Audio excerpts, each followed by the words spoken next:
Hello everyone, Nordic Beast here, and welcome back to the Shipyard. So after almost a year hiatus, I figured it was time to finally come back and record an episode.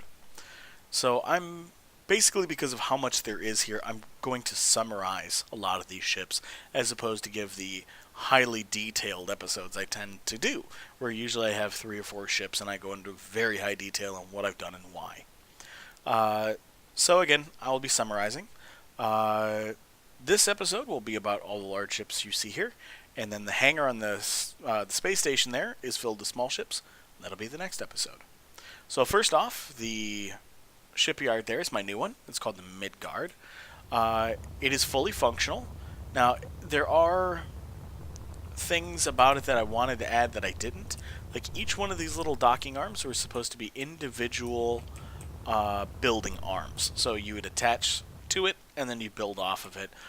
And you'd have controls for the lights and for what we're supposed to, what parts are to come here. But I cut all that out just because that's a lot. But we have our cargo arm out here, so where cargo ships come up. You have all your cargo containers. These little landing pads for each individual arm. There is a walkway internally that gets you all the way down here. We have our hydrogen tanks here. Assemblers, we got 2 refineries here, and our 1 large reactor, which you have access to here. So as you see, all the way down. I love flying down this tunnel. Just, whee, boom, bounce off that door. So, come through here. And as I said, there are ships inside the hangar, which we'll see briefly, but I won't go into detail on. So here we have more or less the enlisted crew members' quarters in their cryopods, med bay. Our officers' quarters, we have 3 of them. They're all identical with cryo bay. Our conference table, I guess. And then, let's see. So, because there's so many ships in here, we have the light bug going on here. But as you see, there's quite a few ships in there. Quite a few. And we come in here, and this is the control station for the station. So it has a red light out here. You see it blinks and lights up this area so that people don't run into it, hopefully. But if somebody does break this off, it does have a door to close. So, yeah. Alright, we'll go through the hangar real quick. As you see, quite a few ships and the light bug. I really love the open top to this. I based it off of my Nordics Noodle base. I loved how it was basically a giant hangar. So I wanted a giant hangar on a shipyard. So, and out the back door we go. We have a larger landing pad here. Not massive or anything like that, but it's bigger than those other ones over there. Alright, so we're going to start with this guy right here. This is the Big Brother. Now, Big Brother was designed as a successor to my North Star design. Now, the North Star was a successor to my Mjolnir design. The Mjolnir was a transatmospheric heavy lift transport, but it was very anemic in its thrust and oftentimes could not break atmo. Sorry, pardon me. Here, let me get a sip of my coffee. Oh, yes. So, the Mjolnir was underpowered. The North Star fixed all that. North Star was bigger, had more thrust, more power, and then I actually redesigned the Mjolnir, or I'm sorry, the North Star, so that it no longer used a large reactor and a large cargo container. Instead, it was small reactors, small cargo containers, and I actually need to post that one. Anyway, I wanted this to be like the successor to that, but not as a transport. But I really loved the idea of its hangar in the back was meant to carry vehicles or other large cargo from orbit down to planet or from planet up to orbit. But the big thing is it was hard to drive out of it. You could drive off of it, but not really into it. So originally this was actually supposed to land on its belly, and it's got this big front hangar. But space engineers didn't like that. I'd land this on a lake on its belly, and it would tweak out, fall through the ground, and explode and fall into the planet. So I extended the landing gear down by 1 block, And now it lands correctly. I, in theory, could use pistons now, that pistons are doing better, but I am a little fearful of it. So, yeah, this is the basic hangar, which also has some crew seats. We have an engineering area back here. Now, the reason I'm going into detail on this is because of how many thrusters it has. This thing requires 3 large reactors, and the small one is here just so that I can access reactors. Yeah, this is a huge, power-hungry monster. So, let's go take a look outside real quick. Which, by the way, I love the cockpit on this thing. It's very big and open. I like that. But if you look underneath, we have 8 atmospheric thrusters, large atmospheric thrusters, 4 small hydrogen, and 4 small ion. To the side we have 2 ion. We have quite a few small atmospheric. Didn't I have some over here too? Nope. Okay. But you see you get some atmospheric on top here. You see our assemblers built into the top of the ship with a connector. All of our jump drives, more large thrusters. When we look back here, we have 8 large ion thrusters, 2 large atmospheric, and a large hydrogen. Now, even with all this thrust, this thing empty still has trouble getting into orbit.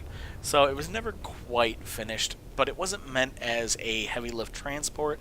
This is meant as a server explorer. So you have a server with, say it's a modded star system, it's got some modded planets, so you can go out and explore. That was the idea for this thing. But its margin of error for landing and taking off is still rather narrow and not the best for custom worlds, which is unfortunate. I still really like this design. So, alright, next up we have the Basilisk, this guy right here. Now, first off, the Basilisk is not functioning. It's just a prototype design. It was more of a proof of concept. Now, the reason it's not functioning is it uses RDAV's PvP missile script, and I can't get it to work for the life of me. But the idea is it's literally built around a large cargo container. It weighs, I think, about 450,000 kilograms, so it's very light, very simple to build. It does have a jump drive in the back, runs off all small reactors, and the idea is that it projects, welds, and launches 2 missiles at a time. That's it. That's all this thing does. Jump into an area, you find your target, you launch missiles. You destroy said target, or you run out of materials, and then you jump away. You do, however, have 2 Gatling turrets, but the idea is if you're using those, you're not using the ship correctly, and you need to get out of wherever the hell you're at. It's a long-range, inexpensive PvP ship. That's all this is supposed to be. So, if I can ever get the damn RDAV script to work, I will show this thing in action. Alright. Let's go with this one next. This is the Sleipnir. Now, probably looks familiar to you, and the reason is it looks like my Enceladus design. This guy right here. Which the Enceladus was not copied, but built off of by Marcello and a couple other people. And it itself, as it says here, was a rebuild of my old Hurricane design. And my Hurricane itself was built off of the first ever large ship I had designed called the Gungnir, which I actually have a world save of somewhere. The Gungnir was shaped exactly the same, but it was heavy armor. And it used missile turrets, or rocket turrets rather, instead of Gatling turrets.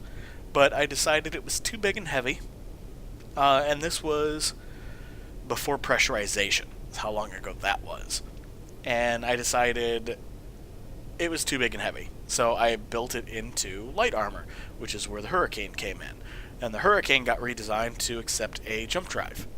Hurricane was redesigned into the Sleipnir, which redesigned the Enceladus, which redesigned the entire interior. And then, if you look here, Marcello reused it right here, my refit Enceladus, or his refit Enceladus rather. Then you go here, and there's another one that uses the same kind of rear end and front part. Like, you can tell he really built off of it. And I know there's others as well. I can't remember the gentleman's name. I met him just the other day. Wonder if he tagged Marcello in it at all. I'm not seeing it. Oh well, no big deal. There was somebody else who had built off of it too, and it was pretty cool. Similar, um, similar as the Enceladus refit. So anyway, I like that build style, and Marcelo and Seth, another builder, have been doing a series on Marcelo's channel of how they're building a carrier. Excellent series, cannot suggest it enough. It was nice getting to see how other people build. So I decided to use their build style along with my Enceladus design to design my own ship based on their building concepts. And this is where the Sleipnir came in. Now the Sleipnir uses composite armor, so a mix of heavy and light armor, welders, a lot of firepower, combined hydrogen and ion thrusters, exposed hydrogen tanks because they're actually quite big and durable, and a few other features I'll show here in a second. So of course plenty of hydrogen. We have welders on the missile launchers or rocket launchers, whatever, on the side. Now originally this was going to be built around Whiplash's docking collar. This technically fits, but problem is that hitbox there. His docking collar would not. Basically his docking collar is kind of like these. So it's supposed to be universal, and it doesn't quite fit correctly. The gyros. Now this is my big thing. Gyros have a tendency to break off and bounce around a ship. Small, large, whatever. So they're external, and they're mounted to blast door blocks so that they don't warp and break off.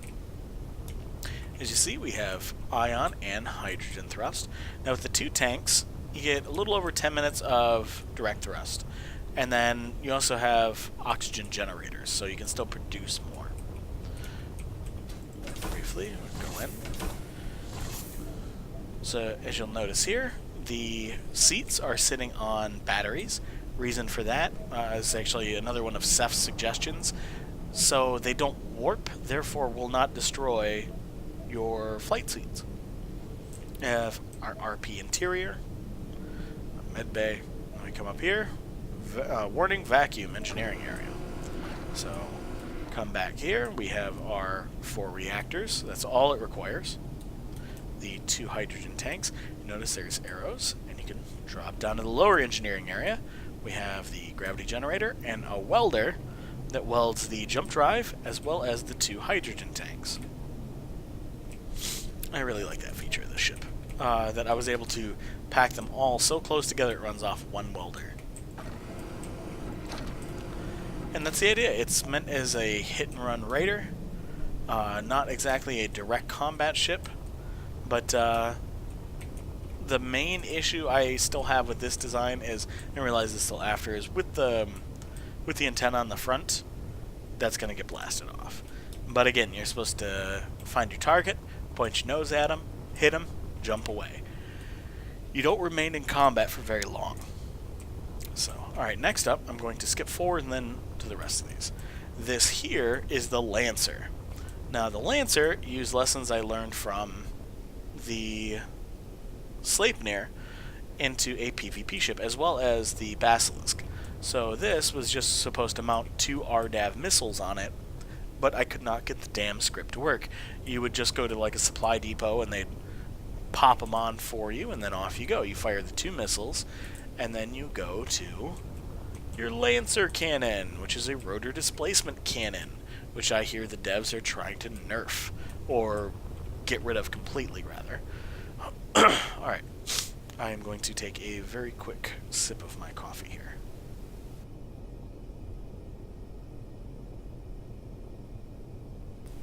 Oh yeah, much better, thank you. Anyway, it basically uses rotors to displace forward and back while releasing rotor heads, and this one fires in a 3-round burst. Hell, you can even get it as full auto and it just decimates. But the 3-round burst does massive amounts of damage. Now this also has 2 Gatling turrets, more as defensive turrets, not really supposed to get close enough. It is, you fire your 2 PvP missiles, you hit a target, distracts their turrets, you then close to about 1 kilometer, so you're just outside their turret range, and you start firing the Lancer cannon. And if they begin to fire back, you have hydrogen thrusters that will allow you to heavily maneuver the ship to get out of the freaking way. So this is supposed to be a one-off prototype as a PvP ship, nothing else. And you'll notice internally it's very similar to the Sleipnir, except for it's single seat. Got all these panels. Now, technically could have another person in here, but I only put the one seat. You have the engineering area back here with our reactors, our programmable block, and the jump drive is in here. So this thing is meant to be basically a single person harassment ship. But I mean, Wizard, my friend Ozzy Wizard, has the ship called the Terra Don. I mean, it is bristling with gun turrets. Bristling. Now, I'll say this, because it has reactors and batteries and solar panels all over the place, even the bits lost power. And there'd be no way I could capture the ship, only demolish it. This thing obliterated it. It took me a couple of minutes to do so because it was a bigger ship, firing the 3-round bursts, but it did it. Real quick, show you. Whoop. Boom! As you see, there goes the 3 rotor heads. Boom. I really like this ship, and I think this could actually be plausible if I could get the RDAV script to work. Technically, I could just put something else there if I wanted, either inertia torpedoes, or hell, even the way they are now, just have them turn on and fire straight instead of being guided. They just be, you know, dead fire torpedoes. We'll see. I'm not sure. I like this idea / design. Now, the front nose is very long, and you notice it kind of cowls over the cannon a lot before you reach said cannon. And I got that idea from Seth as well, where a lot of his ships have empty space in the front that's supposed to be armor. It's meant just to be blasted off if you're in a head-on with another ship. And that's kind of the idea here. There's a lot of material there. It's light armor, but still quite a bit of material before you start damaging the cannon. So that's why it's completely encased like that. Alright, I guess first we'll go back to here. This guy is the Pioneer. Now, the Pioneer is a multi-purpose military tender. The idea is it can do a multitude of jobs. It's a military ship, but it is not a combat ship. It does have turrets, but it's not meant for fighting. If it ends up in combat, its main defense, other than the 4 turrets, is an extremely large amount of thrust. As you see, it has 4 small and 1 large hydrogen thruster, as well as 4 large ion thrusters. It has 3 clusters of ion thrusters, so it has, what, 12 in each direction? Yeah, 12 in each direction. It's got 4 large ion in the front, and it does have refineries and assemblers, and a big hangar bay, well, a decent sized hangar bay. But its main attribute is that it's basically a base ship for the military, and with the extremely long jump range too, it's meant to be able to tow ships with attachments. You put attachments on the side where the merge block is that connect to the connector here, but you could put landing gear attachments on the side, grab and tow a ship, be able to jump it where it needs to go. You could put a welding platform on the side of this. You could put a landing platform for extra ships, so you could land, put like a platform right here. You could shut off, say, like this thruster cluster here. Put the platform, bam, extra landing space for ships. You could put a grinding platform on the side with, say, on the opposite side, a landing platform with grinding drones. So, or like drones that have landing gear on them, lock them, push something into the grinder, and so on and so forth. It's meant just to be able to do a little bit of everything, or carry enough supplies to be able to supply up friendly ships. So that's the idea behind the Pioneer. I really like this ship, and it looks very different from what I usually build. The other day, me and Fifth were talking about that, and he was, a lot of your ships look very similar. And I was like, not this guy. Definitely not this guy. So next up here is my SRS Herot, this guy here. It's meant for a series of rules that I built, or put together rather. Come on. Oh, okay, it's kind of locked up. I'm popping up my blueprints, so as soon as that comes up. So the SRS rules are... Ooh, here, there we go. Alright. SRS rules. This guy right here. Huh. So, if you get the blueprint for it, this is what pops up. Search, rescue, and salvage. Jump-capable large ship must be... Oh, I misspelled that. I put much. Must be able to do one of the following. Safely pull, grind down, or carry internally the mass of a mine layer. The latter is for repairing derelict ships. Must house a crew of at least 3 and have room for 4 extra rescued crew. Must be able to land on any world with the main ship or build a shuttle able to land on any vanilla world and carry a crew of 5. And this includes the pilot. The idea is you can go help somebody, either tow their derelict ship, grind it down, or repair it, and you must be able to get the crew from any planet. So either your main ship must be able to do this, or have a shuttle that can go do that and get the crew. So this was my build around it, which I went with a very U.S. Coast Guard look with the orange and white. There's orange, white, and black, but which is also why I have this bow gun turret. This is not a combat ship in any way, shape, or form. It is very fragile, even for its size, around 2 million kilograms. The bow gun is meant to scare people off. Somebody comes at you, it kind of looks like a military ship. It kind of has that feel about it. And it does have interior turrets for defense. Got 2 underneath, 2 on top. But really, that thing is just meant to take a couple of shots while you jump away. So, but my design was built for towing. So you got a little towing arm under here. And a hydrogen thruster back here to help with the weight. It has a very long jump range, too. Now, with this being the Herot, now the Herot is the hull that Grendel attacked in Beowulf. And this little shuttle is the Grendel, which I will go into more detail in the next episode. So, overall, I'm pretty happy with the design of this ship. I will go into more detail on this one in another episode dealing with other SRS ships. So, alright, next up is the Atlas.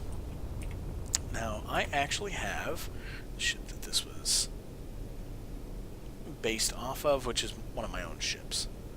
Here we go. It's one of these. Here we go. So originally I made this guy for Season 2 NID server. This was a big flat top, basically a salvage ship.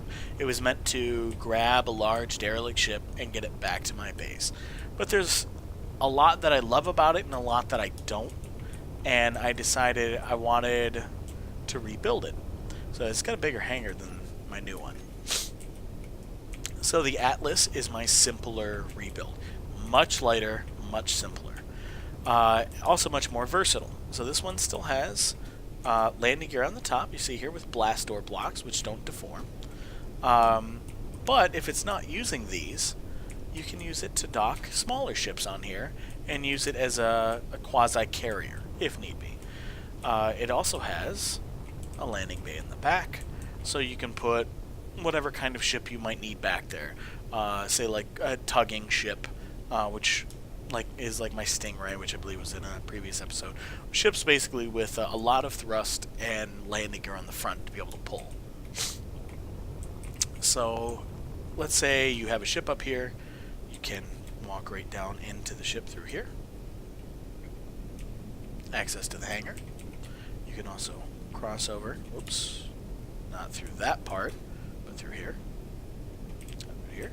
And I just added glass so you can actually see out of the ship. There is a couple of small cargo containers.